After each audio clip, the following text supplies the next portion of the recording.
Assalamualaikum warahmatullahi wabarakatuh. Nama saya M. Wisnu Syail Al-Qadri, NIM 23040465. Saya di sini akan mempresentasikan materi tentang sistem informasi manajemen. Pengertian: SIM adalah suatu informasi yang dirancang untuk menyediakan informasi guna mendukung pengambilan keputusan pada kegiatan manajemen, baik dalam perencanaan, penggerakan, pengorganisasian, dan pengendalian dalam organisasi. Tujuan masalah agar organisasi memiliki suatu sistem yang dapat diandalkan dalam mengelola data menjadi informasi yang bermanfaat dalam pembuatan keputusan manajemen, baik yang menyangkut dengan keputusan rutin maupun keputusan-keputusan strategi. Mengapa perlu mengetahui tentang SIM? Yang pertama itu kita dapat mengetahui berbagai macam informasi dengan lebih cepat dan akurat.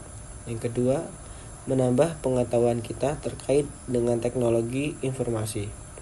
Yang ketiga, membantu manajemen menyiapkan data dalam mengambil keputusan. Definisi sistem: suatu jaringan kerja dari prosedur-prosedur yang paling berhubungan berkumpul bersama-sama untuk melakukan sesuatu kegiatan atau untuk menyelesaikan suatu sasaran tertentu. Sekumpulan unsur atau elemen yang saling berkaitan dan saling memengaruhi dalam melakukan kegiatan bersama untuk mencapai tujuan. Nah, masih definisi sistem ya, sekumpulan unsur atau elemen yang saling berkaitan dan saling mempengaruhi dalam melakukan kegiatan bersama untuk mencapai satu tujuan. Contoh, sistem komputer. Unsur itu ada keyboard, CPU, monitor, mouse, printer, dan modem. Tujuannya pengolahan data. Nah, ada lagi sistem tubuh. Nah, unsurnya organ, tubuh, dan panca indera. Tujuan kelangsungan hidup. Terus ada sistem pabrik. Nah, unsurnya orang, mesin, dan order. Tujuan produksi. Nah, ada contoh sistem informasi. Nah, yang pertama itu ada sistem reservasi pesawat terbang. Yang kedua, sistem order dan pembayaran, marketplace. Yang ketiga, sistem transaksi kredit, mobil, elektronik, dan perabotan. Yang keempat, sistem transaksi pembayaran di supermarket. Yang kelima, sistem pembuatan SIM di kepolisian. Yang keenam, sistem akademik di perguruan tinggi. Nah, materi selanjutnya itu konsep dasar sistem dan informasi.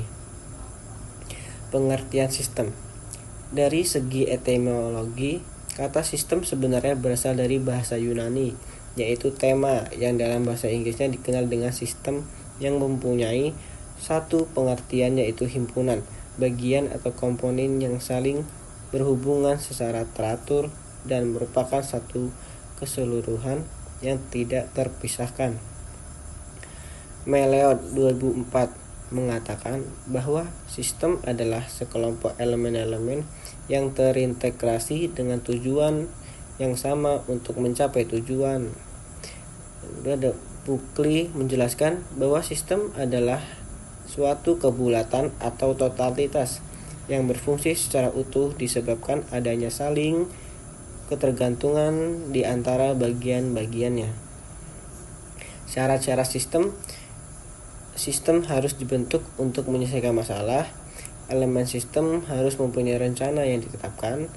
Terus adanya hubungan di antara elemen sistem. Terus unsur dasar dari proses arus informasi, energi, dan material lebih penting daripada elemen sistem. Yang terakhir, tujuan organisasi lebih penting daripada tujuan elemen. Pendekatan sistem. Pendekatan prosedur suatu sistem adalah suatu jaringan kerja dari prosedur yang saling berhubungan berkumpul bersama-sama untuk melakukan suatu kegiatan untuk menyelesaikan suatu sasaran tertentu. Pendekatan komponen elemen atau subsistem adalah kumpulan dari elemen-elemen yang berinteraksi untuk mencapai suatu tujuan tertentu. Sistem informasi. O'Brien 2005 menjelaskan bahwa sistem informasi merupakan kombinasi teratur dari orang-orang perangkat keras, hardware, perangkat lunak, software, jaringan, komunikasi, dan sumber daya data yang mengumpulkan, mengubah, dan menyebarkan informasi dalam sebuah organisasi. Sedangkan menurut Tejo Yuwono 2006, sistem informasi merupakan suatu pengumpulan data yang terorganisasi beserta tata cara penggunanya yang mencakup lebih jauh daripada sekedar penyajian. Nah, ini ada komponen sistem informasi. Komponen input. Input merupakan data yang masuk ke dalam sistem informasi. Komponen model, kombinasi prosedur, logika, dan model matematika yang memproses data yang tersimpan di basis data dengan cara yang sudah ditentukan untuk menghasilkan keluaran yang diinginkan. Komponen output. Output informasi yang berkualitas dan dokumentasi yang berguna untuk semua tingkatan manajemen serta semua pemakaian sistem. Komponen teknologi. Teknologi merupakan alat dalam sistem informasi. Teknologi digunakan untuk menerima, menjalankan model, menyimpan dan mengakses data, menghasilkan dan mengirimkan output, dan memadu pengendalian sistem. Yang terakhir itu ada komponen kontrol. Pengendalian yang dirancang untuk mengulangi gangguan terhadap sistem informasi.